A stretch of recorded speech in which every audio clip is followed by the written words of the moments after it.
Welcome to the Festival of Storytellers.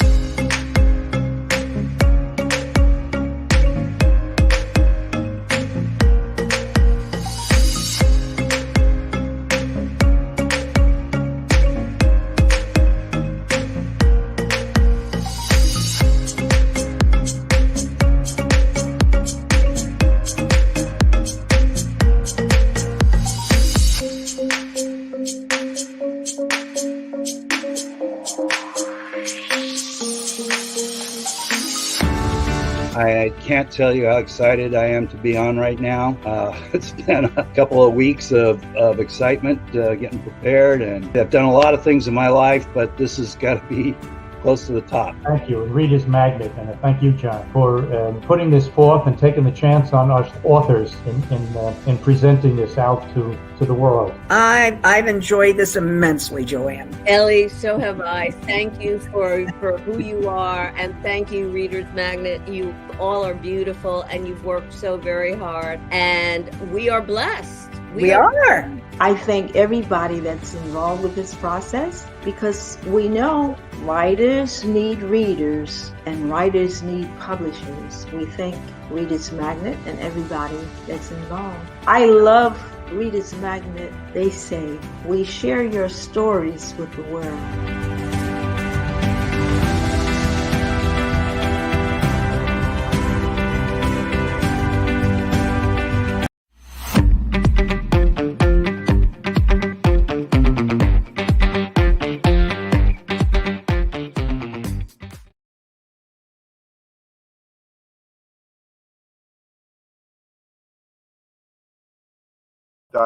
Magnet, and I'm glad to be here to talk about. I'm happy to talk about both my books. The one published by Reader's Magnet is An Alcoholic's Collateral Damage. Let me switch to a screen share here.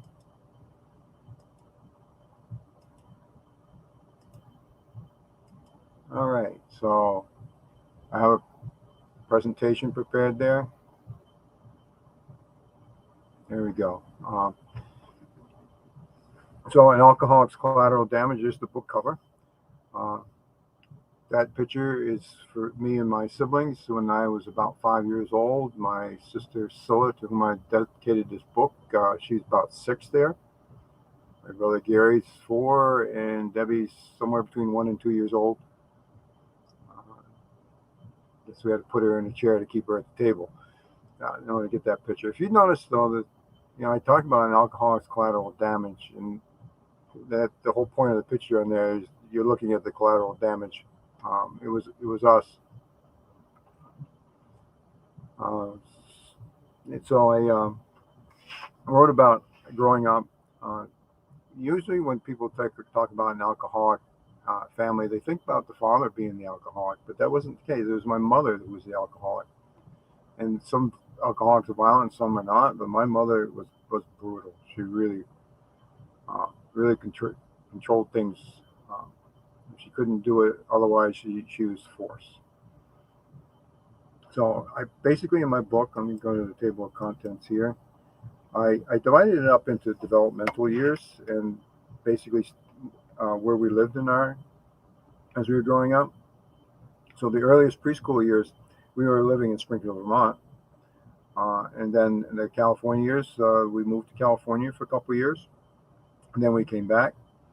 Then we moved again for my middle grade school years. And then again for the later grade school years. And yet again, when I started junior high school, we moved.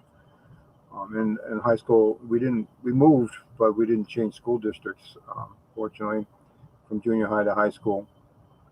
But those are normal transition for anybody.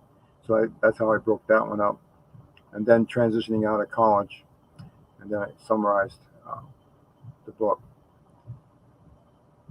So my whole point in writing this book was to share our experiences, so to give people an understanding of what it's like to grow up, especially with a violent alcoholic mother.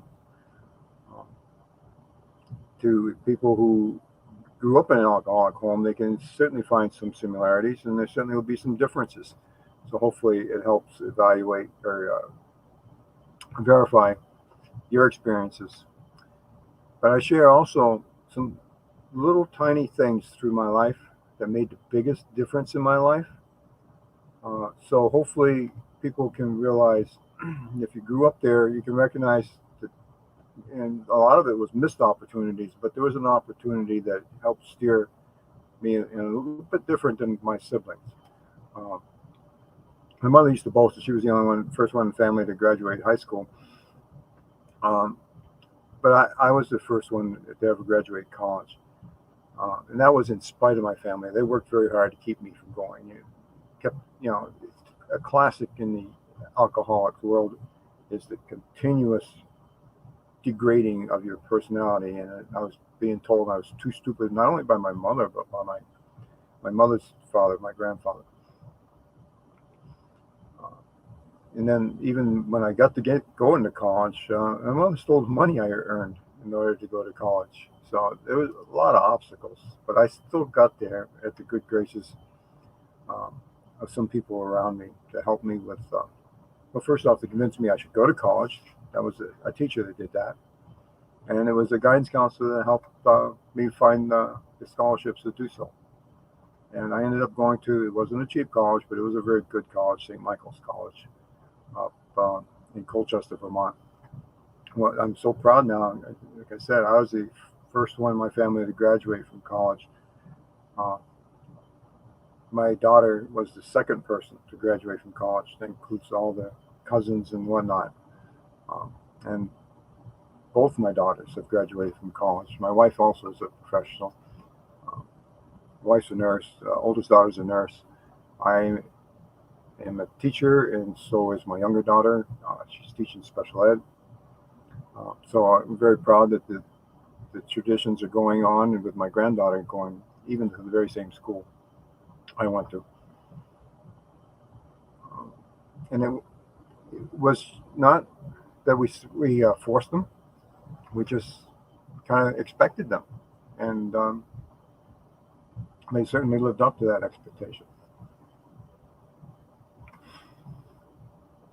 So all three of my siblings, none of them went to college. My brother didn't.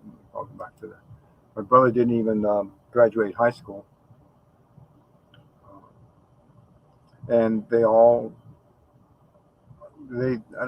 don't think they got too involved with alcohol, but they definitely all smoked, and they all ended up disabled because of that smoking addiction.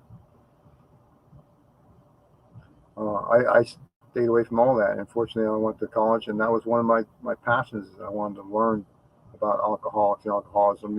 I majored in science, and biology was my major. Got mine in chemistry and physics and all that.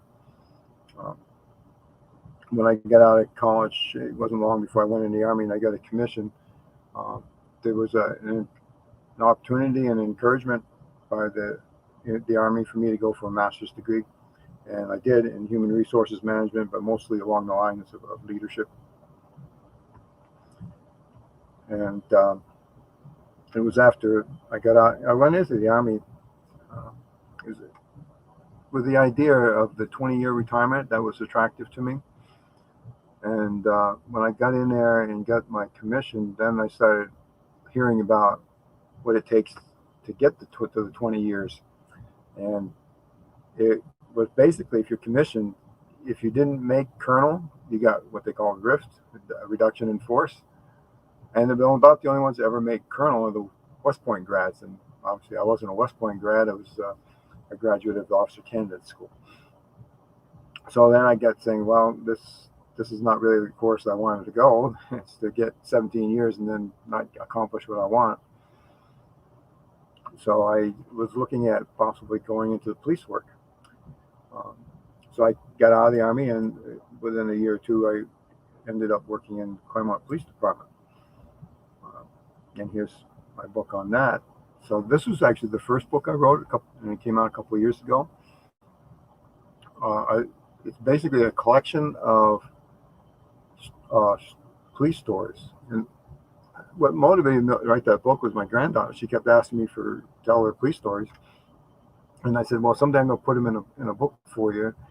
And then when I started collecting, I just started writing the stories and saving them to files. And then I said, well, if I'm going to put these into a book, I'm going to talk about the ethics, because there was some real, what you see it all over the country, uh, the police bad behavior, and you also, I wanted to say there's some good behavior. Uh, so I collected those up and grouped them according to the type of calls. So here's a list of the stories I talked about.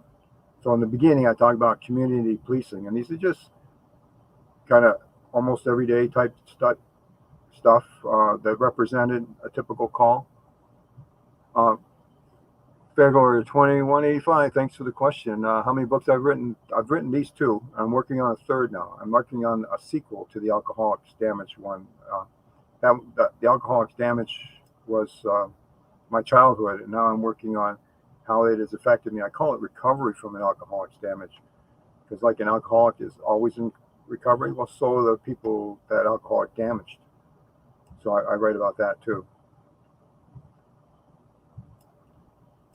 which is my whole purpose for writing that. So both books have, and all three books will have a purpose of trying to tell my story in a way that other people can relate to, and either gain an understanding of what it's like to grow up an alcoholic, or what it's like to be a cop, or if you have that experience, to not only validate your experience, but encourage you to go on and do things. Like, for instance, in the police one, I call right out some bad cops, and I call out, mend your ways and how to do it, or just get out of the police department while you can. And I'm really glad to see now that more and more of them are going to jail.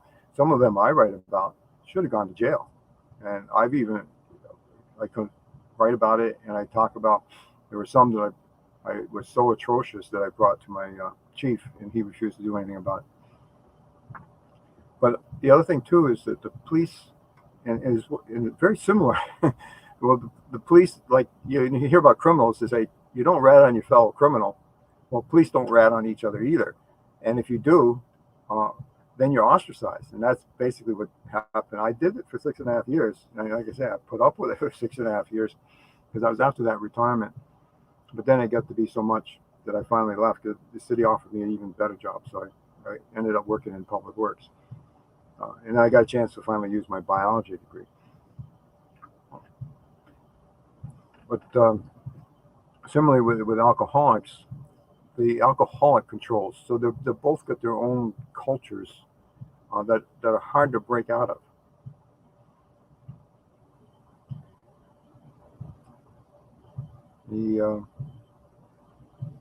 In the police, as you watch the news stories going around,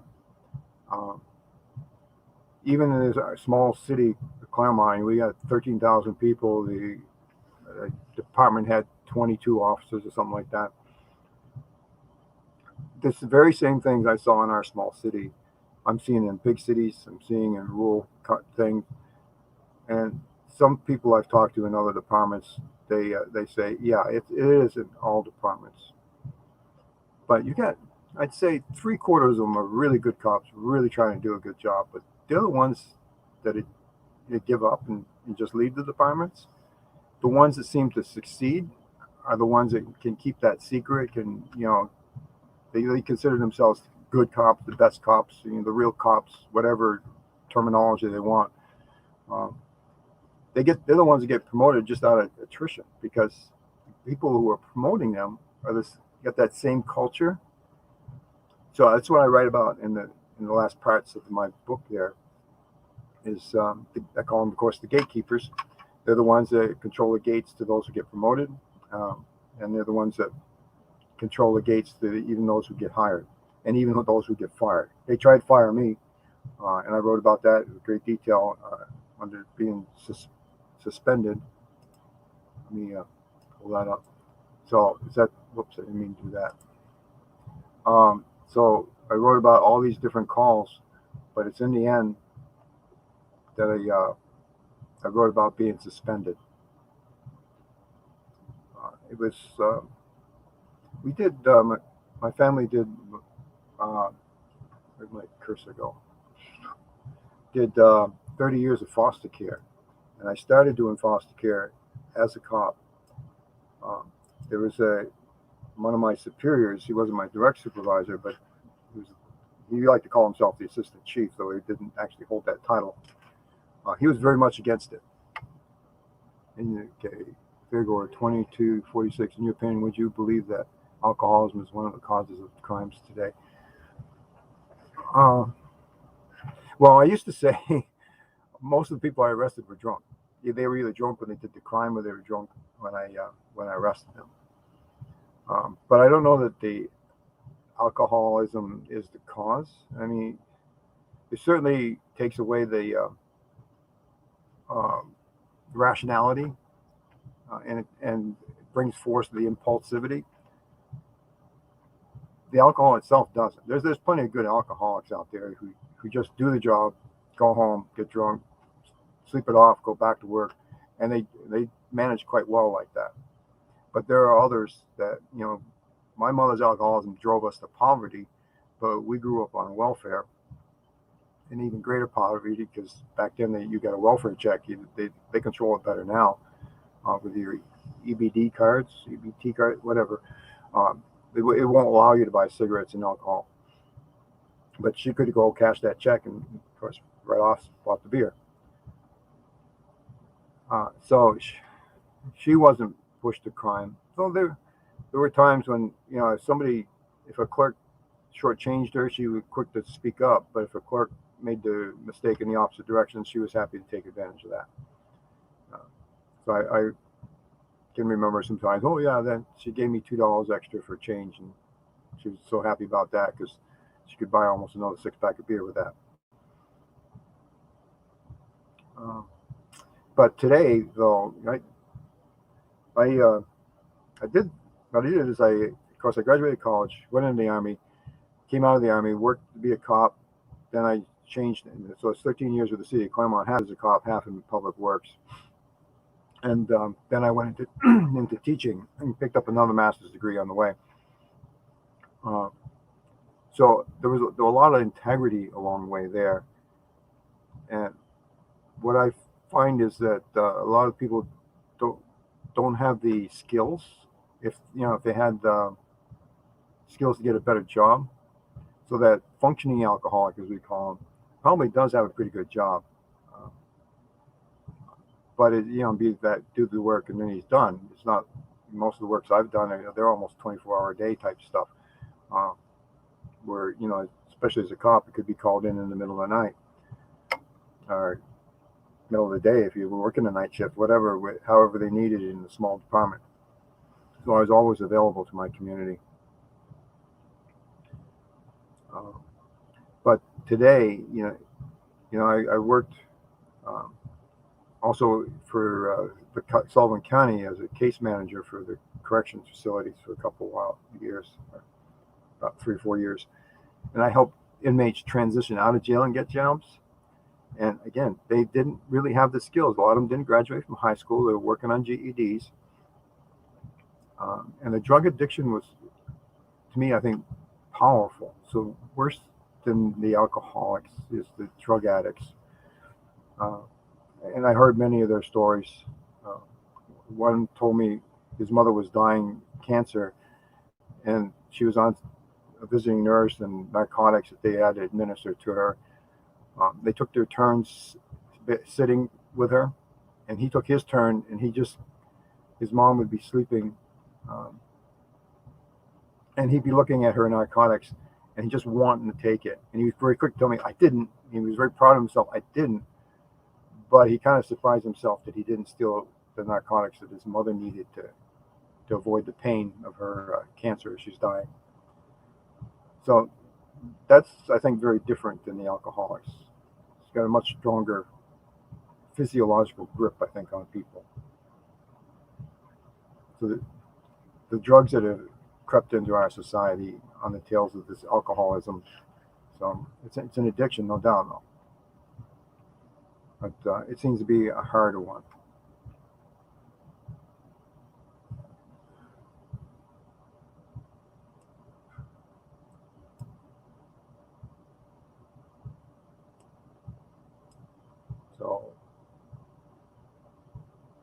So I got here that I can share. When we this PowerPoint presentation I have here, by the way, it's available on my website, which is scrolling across the bottom of the screen. And what I did is I took each of these stages, and then the ones with the blue backgrounds. Because I got 3 college degrees, I studied an awful lot of development, child development, adult development, Piaget, Erickson, the ones that I like the best. So I just kind of, this is what you would expect during this time period for normal families. And then the one with the red background, I bring forward the deviations that I experienced in my family.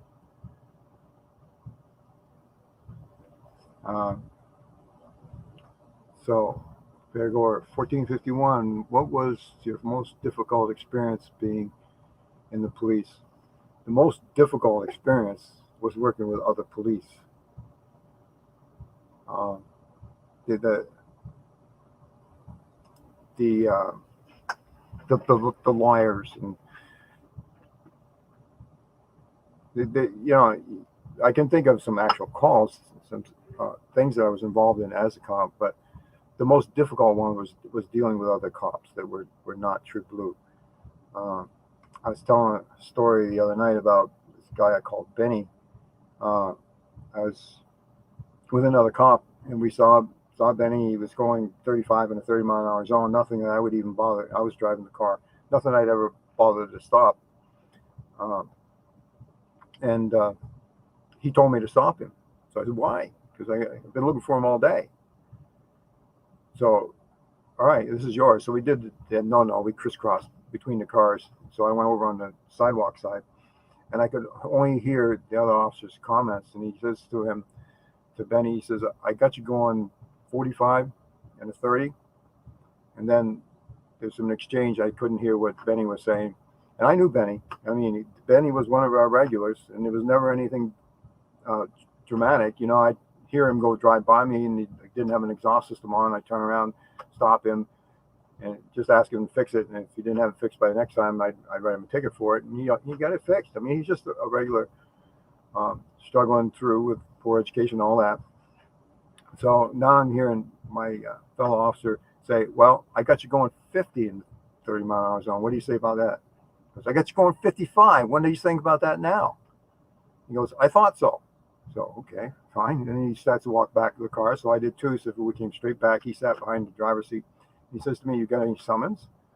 I said, well, yeah, of course. He says, give me one. So I gave him the summons so he can write the ticket to Benny. And I couldn't believe it. I watched him write a ticket for 55 miles an hour in a 30-mile-an-hour zone. I went, oh my God, I'm going to get called in on another one because Benny's obviously not going to plead guilty to that. Well, much to my disappointment and maybe relief, I don't know, Benny paid the fine. I couldn't believe, cops have that kind of. So of course I wanted to go to my chief, but how am I going to go to the chief that's got against the guy who's got 6 more years experience than me? I'm only was on for a year. Those were the difficult times, and there were many of them. There was another time where a cop beat I could see that it was headed south. I said something to him. He separated from me. Then he went back to the scene where I wasn't there and beat the living daylights out of the guy. So, of course, I hear the call, and then I get called in to, whenever you process somebody in the police station, you want to have 2 cops there. So I got called in to do that backup.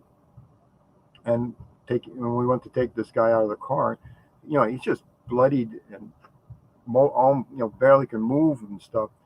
And I'm looking at him, wow. And I just saw him 20 minutes earlier, and he was just fine. Now he's beat so badly he can't hardly move. They, of course, called the ambulance, and he went there, and I never ended up processing him. But there again, those were the difficult times. There was one that he was a great dispatcher too. He really did a wonderful job, and good dispatchers are hard to come by. And I used to go to these parties with the booze parties with kids, high school kids, and neighbors would call, loud noise. And I go there, find out, well, parents aren't home, the kids having a big party. And lo and behold, there's our dispatcher. And I'd see him again and again. And then one time, I was also doing some substitute teaching back in my police times. My supervisor, worst guy in the department, as far as I'm concerned, only had a GED, but he was a sergeant, so he was my superior, and I didn't get along with him very well at all.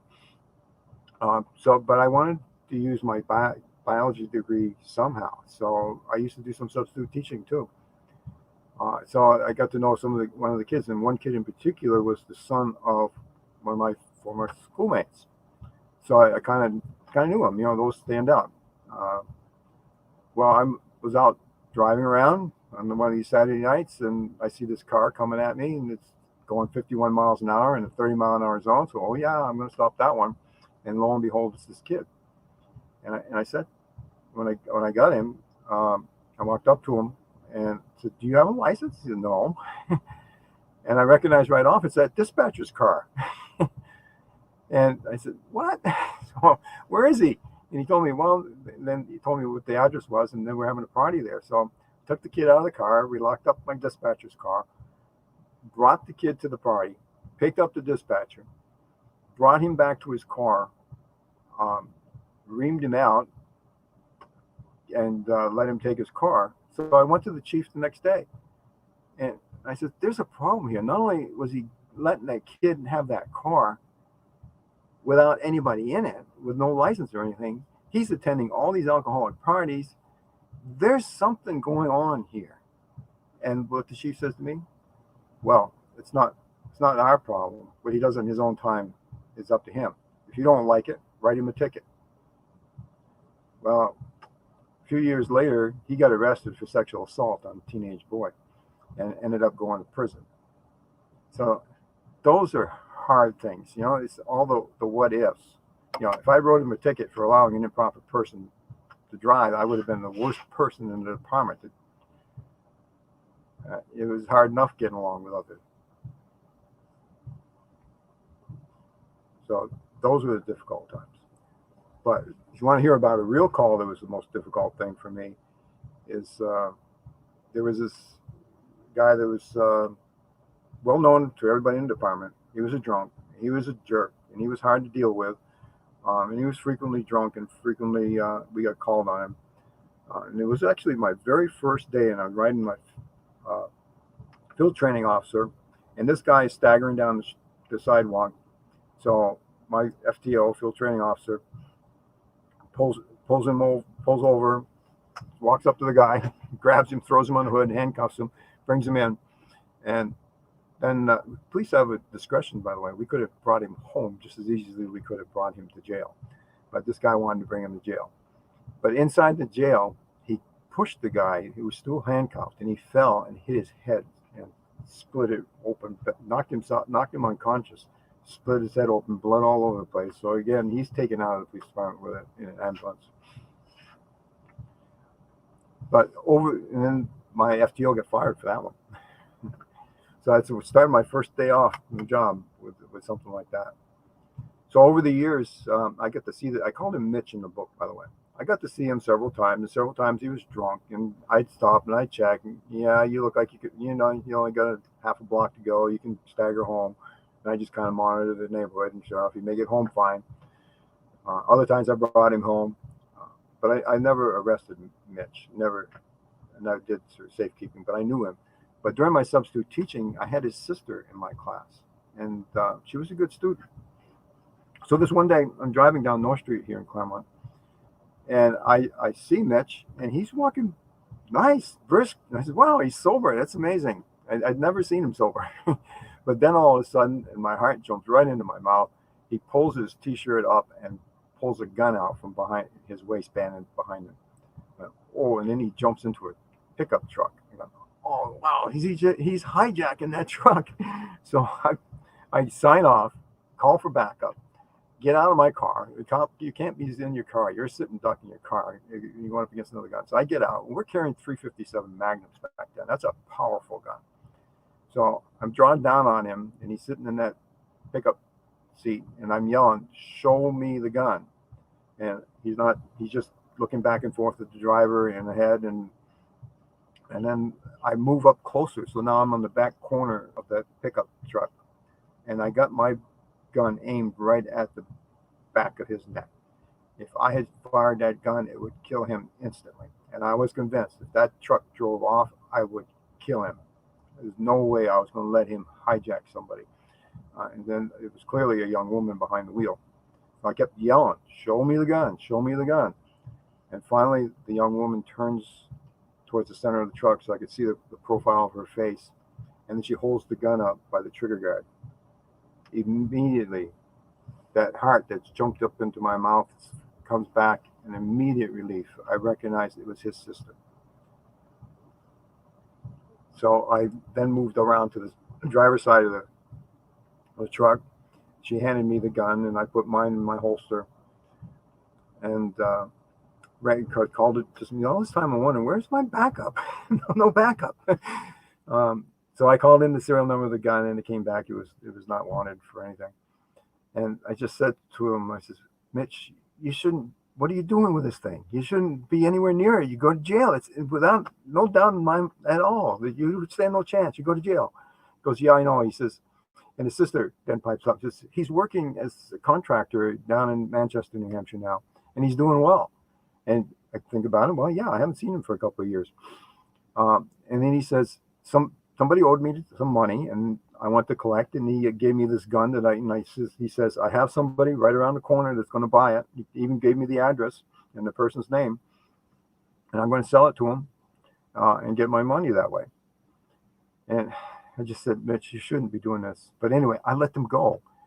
And you tell that story to any other cop, and they'll tell you that I was an idiot not arrest that guy. That was a good arrest. A felon in possession of a firearm like that would be going to prison for 6 years. But instead, Mitch did fine. Mitch never got in trouble again. So there's a lot of that discretion. That was the most scariest time dealing with anybody in the public.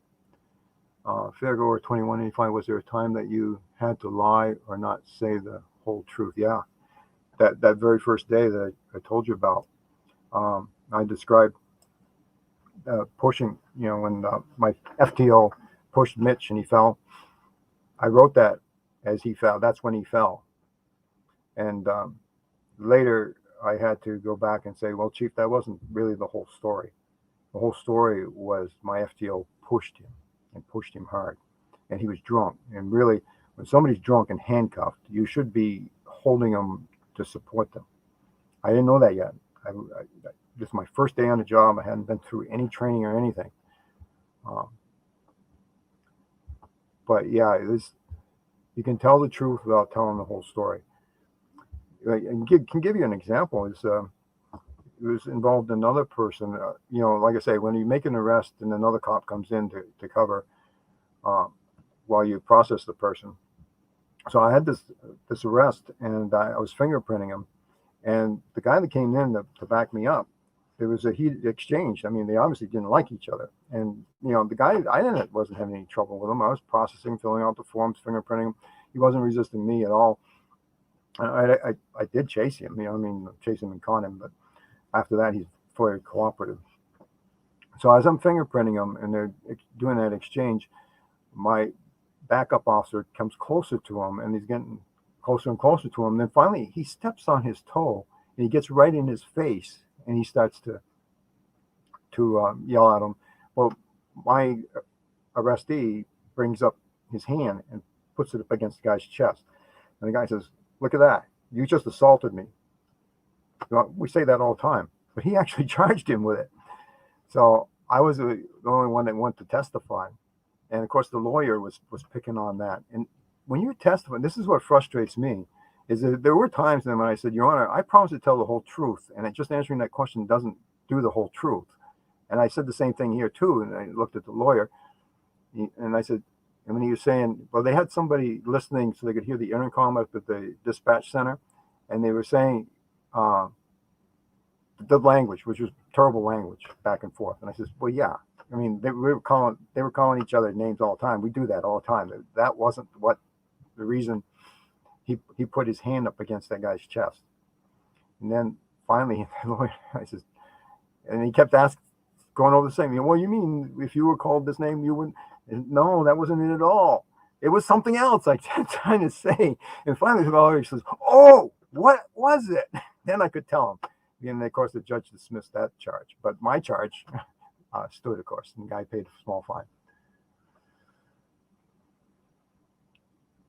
Most gratifying time as police. Um, I'm sure I'm missing one, but there was, I can say in general, I was, like I say, I was a substitute teacher, uh, and got to know some students. Uh, and some of them, they're learning to drive, so they end up in accidents. Um, just kind of made it standard procedure that the weather here in New Hampshire isn't always the greatest, and sometimes that's the reason this young student crashed. But I always take them and seat them in the car, and I tell the dispatcher to call parent, and I tell the dispatcher, make sure you say first that the daughter or son are just fine, but they've been involved in an accident, and they should come pick them up, and offer to usually bring them home or meet them at the police. If they lived in town, I was happy to bring them home, or they could come meet us at the police station.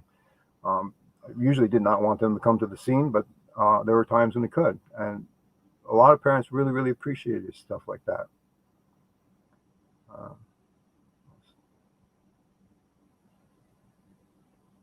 Yeah, most of it is dealing with some kids, and I'm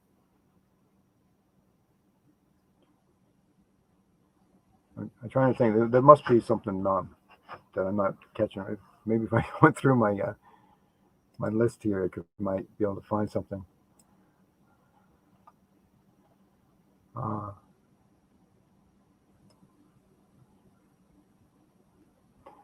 Yeah, mostly it's when things are not going well.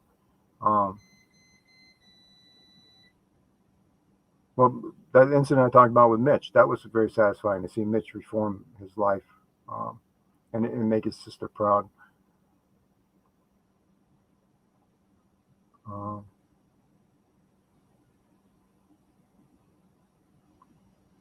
There was somebody I dealt with as a juvenile many times, and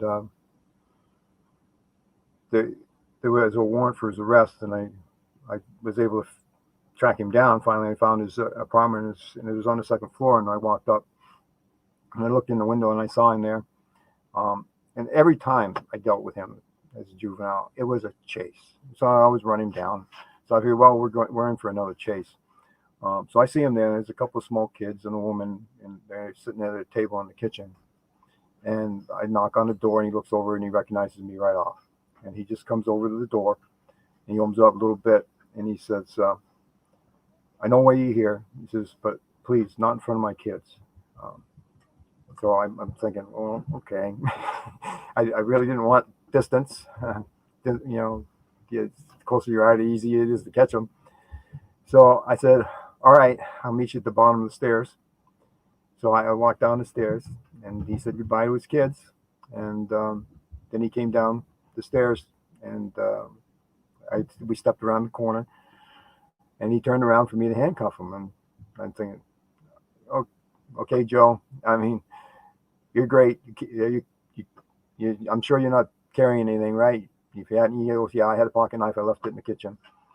So I said, okay, get in the car. And I just drove him in, very much against policy, and just chatted with him because it'd been a little while since I talked to him.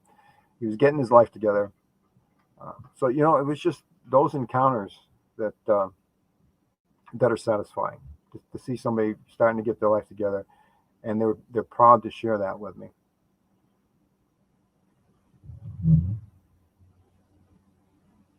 So, yeah, I was looking through my list here, and it's there were some funny times, and that person drunk on the bench, that was somebody called. They were complaining. This was on the edge of one of the city parks. There was a park bench there, and so it was a Sunday afternoon. I really just wanted to drive around, look at the views in the mountains, but I got the call, and I went down there, and I pulled the cruiser over by the bench and got out, and indeed there was a a woman laying on the bench, and the first thing was "F you," and whoa. And one of my classic, especially a young woman, was I'd say sugar and spice and everything nice. It's kind of a response to that. So that's what I did. And off she went again. And I said to her, I said, do you need a ride home? And of course she refused and called me all sorts of names. And I said, well, you can't stay here. And all sorts of names. And I said, okay, you're forcing me to bring you in. And she wasn't going to cooperate. So, but she was very small. So even though she resisted physically, I'd never charge her for resisting arrest because it just looked ridiculous. Me stare against a little woman charging her resisting arrest. So I handcuffed her, and she fought all the way. And I literally just kind of picked her up by the arms and brought her to the police car and put her in. And when it went to trial, I had to charge her for some reason, and it was probably because she resisted arrest. But I charged her with disorderly conduct. So she'd only be fined. There was no possible jail time. But during the testimony, before my case, there was a case ahead of that the person talked about being beat with a nightstick, and the judge listened very carefully, and the judge ended up giving that person a very light sentence when really that person should have gone to jail. And indeed, that cop beat him with a nightstick. So she thought, well, gee, I'll try the same. The problem, when she testified that I beat her, she testified of bruises on her arms.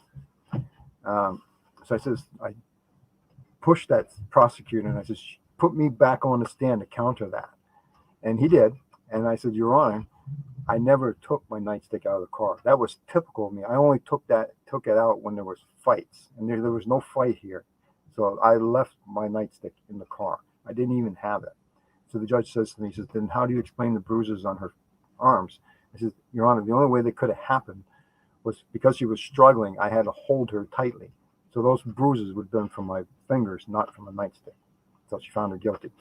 Waived the fine. I mean, suspended the fine, whatever. But I was happy with that. I didn't really want to have to go forward with it anyway. So a question from a fairgoer, what is the presentation about? Sorry, I came in late.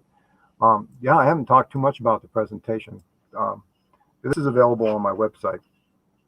But where's my thing? Yeah, this is the front of it. And what I did was I divided my book into these categories. Now, the page numbers don't line up. That's my draft. And then when the book got published, there's more pages to it. It's over 300 pages in this book. But this is throughout my life, these were milestones that I wrote about. And then notice the slide, this one with the blue background. This is what you would expect in a normal developing family. And the ones with a red background. This is what happened in my family. And so that's the way it goes. With each category, so this is what normal child development is doing. And then the red background, this is what was in my family. So it gives you a good overview of the book, and it might be a good thing to review before reading the book, so you can see. I describe these things, but at the end of each of these sections, I do recap some of the harm that we suffered at that time. So this is a good introduction to the book. And then read the book and the actual real stories and about feelings and intense sibling rivalry, things that I recognized my father did before my mother finally drove him out. My father did try. I can see that looking retrospectively, though my father got blamed for everything. My mom used to say all the time, he's not really a man. A man takes care of his family. But I reflect back. I mean, she even beat him. There was a time when we were supposed to just play in the living room, be quiet little puppies, just lay on the floor and play with your toys and don't bother us. So we were doing that one day, and we heard this. Dad came home and went into the kitchen, and there was an exchange. They fought a lot, but then all of a sudden, bang, and Mom came storming out and went upstairs into bed. The next day, she explained to us, well, Dad said that Gary looked more like the milkman than me, than him. But I'm thinking is that Dad probably was trying to address her alcoholism. So with that, after that big bang and Mom storming out, we looked in the kitchen. There's Dad laying on the floor, spaghetti and water all over the floor. The pan even had a dent in it. She hit him hard. And there were other times that she threw beer bottles at him. And I wrote about these in my book. Another time I remember her picking him right up. Mom was an tough old farm girl, and she picked him up and shook him. And you know what? My dad never, he did bring his fist up, but he brought it back down when she got him shaken. But he never hit her. She certainly hit him. They're driving down the road. I'll kill us all and drive into this tree or whatever. And they're fighting, and she's driving and she's punching him. And she was definitely very cruel to him. She drove him out. He tried several times to come back, but by the time I was 11 years old, he was gone. He started another family, and he did fine with that other family. So I got half brother, half sister out there, and adopted sisters, and they're all doing fine. If Mom had just given them a chance, we could have been the classic family from the 50s, but the alcohol destroyed it.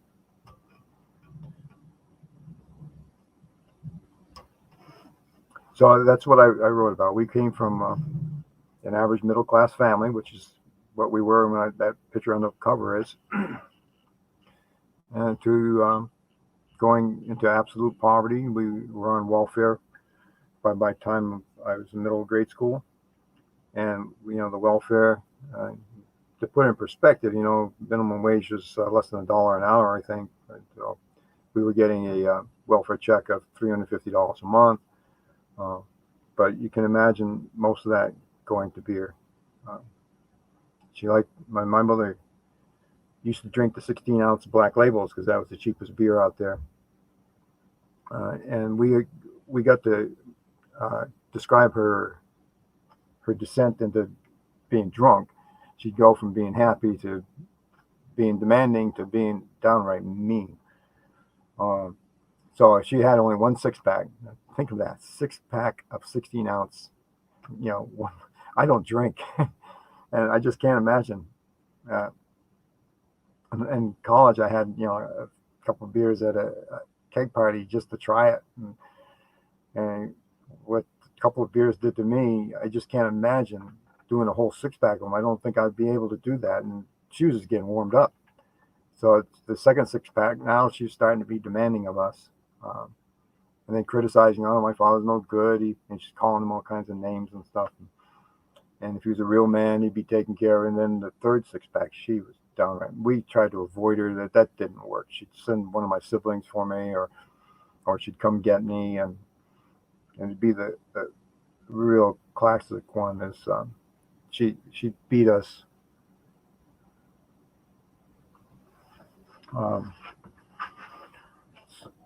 So anyway, that's a good. I want to answer this question I just see coming here. Fairgoer 2185. What can you say about the justice system in the U.S.?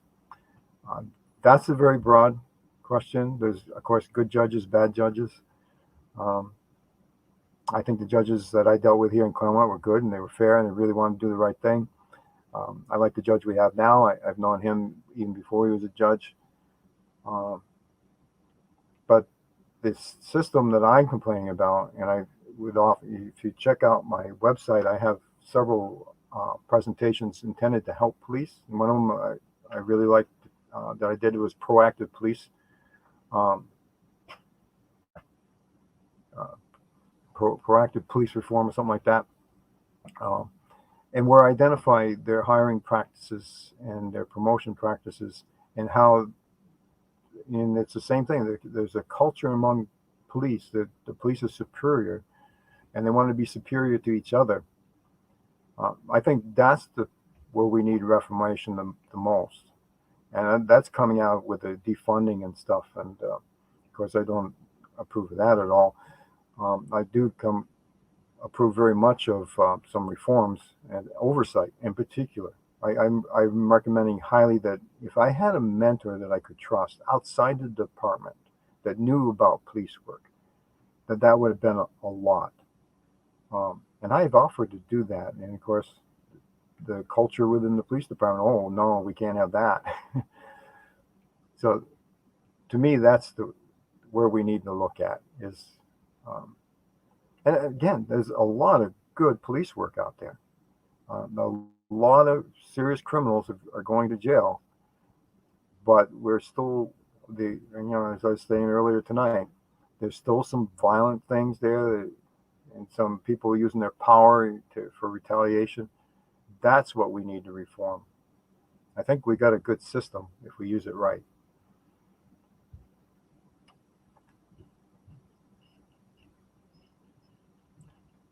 Um,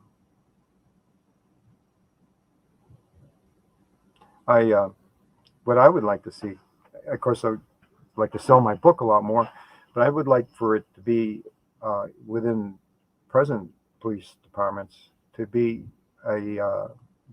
pick a chapter, um, pick one story, um, and see how I handled it and criticize it. Go ahead, let's have some dialogue about it. Could I have done it better? What would you have done? Like when I was talking about Mitch, and I passed up an arrest that would have sent a felon to jail for 6 years. Boy, that'd been a nice chip on somebody's shoulder. I let him go. And, you want to reform people. That's what the correctional system's all about. That's why we call it the correctional system. Sending him to jail wouldn't have corrected him. He's already doing okay. It's just his past is pulling him down. And for people who want to think I'm a superior cop because I got the 6 years prison sentence, I like to think I was a superior cop because I helped this guy make something of his life and not be living in jail the rest of his life. So some mentorship for a young police officer. When I described that very first incident on the job there with the FTO pushing Mitch, and if I had somebody that I could trust to go to process that, to help then go with me to the chief or something and say, hey, he needs to tell his story and you need to listen to it. And if the chief doesn't handle it right, then the mentor can go to the police commission. And if the police commission doesn't do it right, they can then go to the city leadership or whatever, however it's broken out. Some places have commissions, some have other ways of doing that. But take them up the chain of command and be bold enough and knowledgeable enough to do that. I think that's what we need to do. And that's what I'm putting in proactive police practices. That very short 20-minute presentation, I was hoping to get some of that going.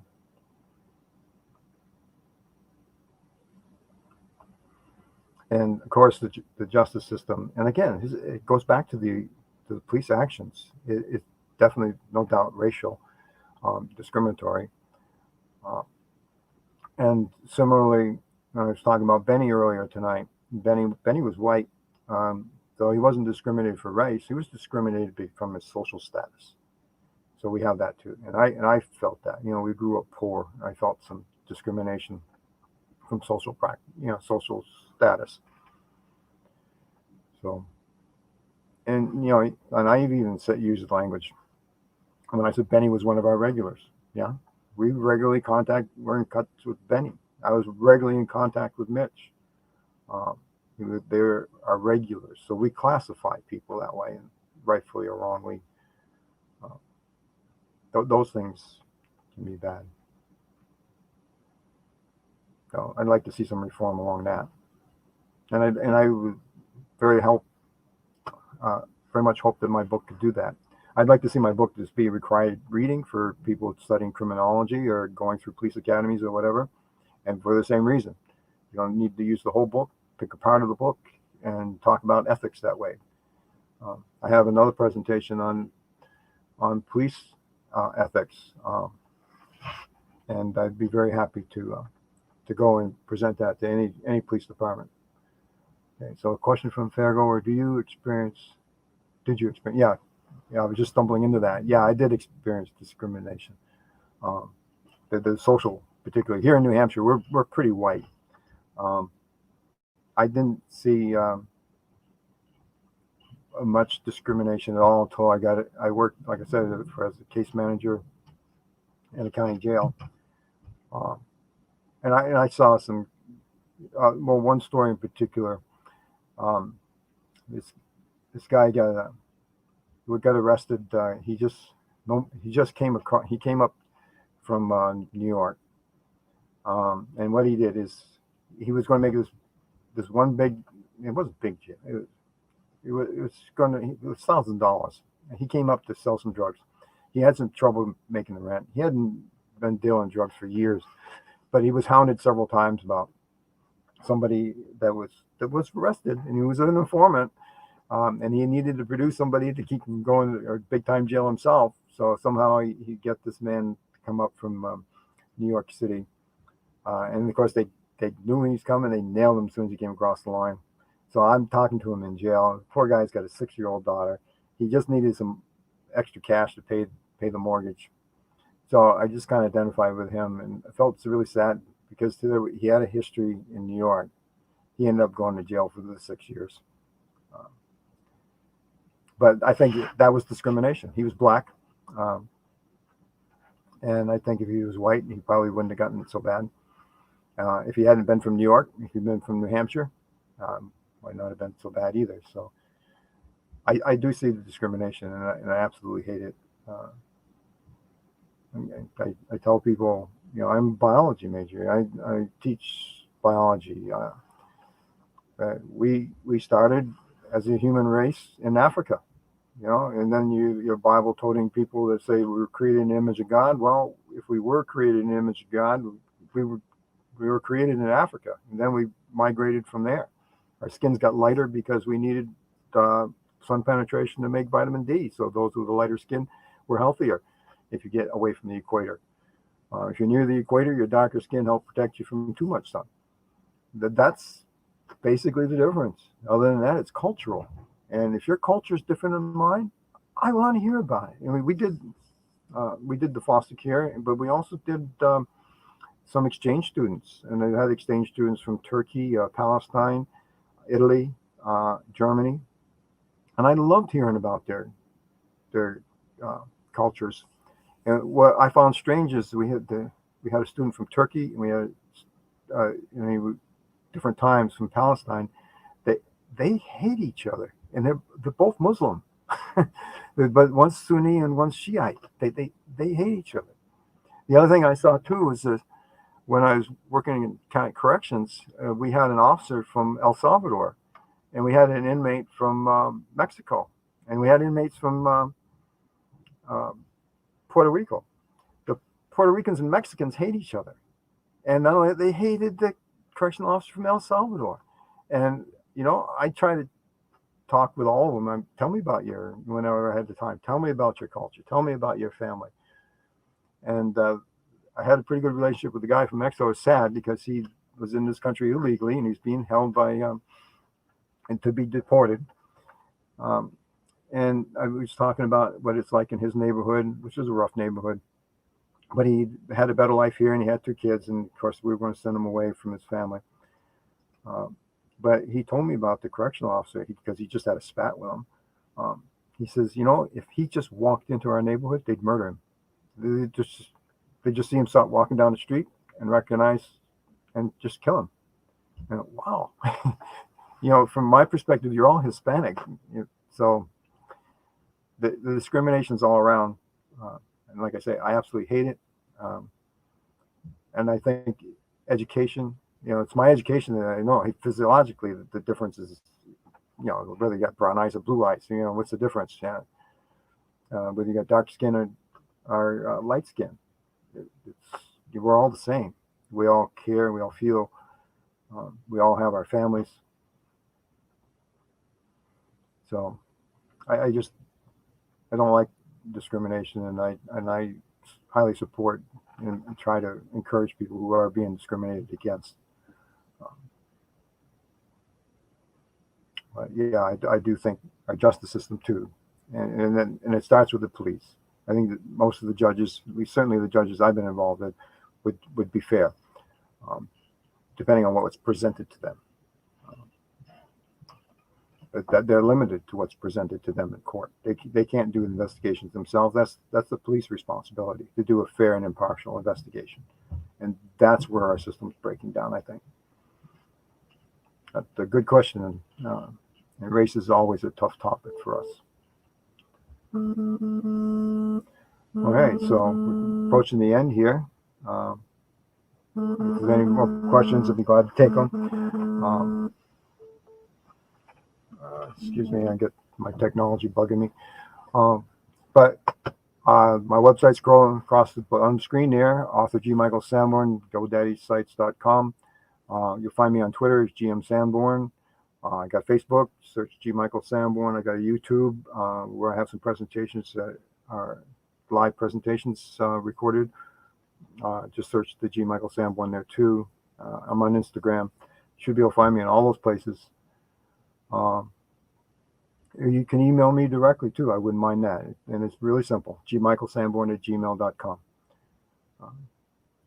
So I wrote both books to try to help people. I was very happy to be involved with helping anybody in any way I can. So, if there are no other questions, I can stop my screen share.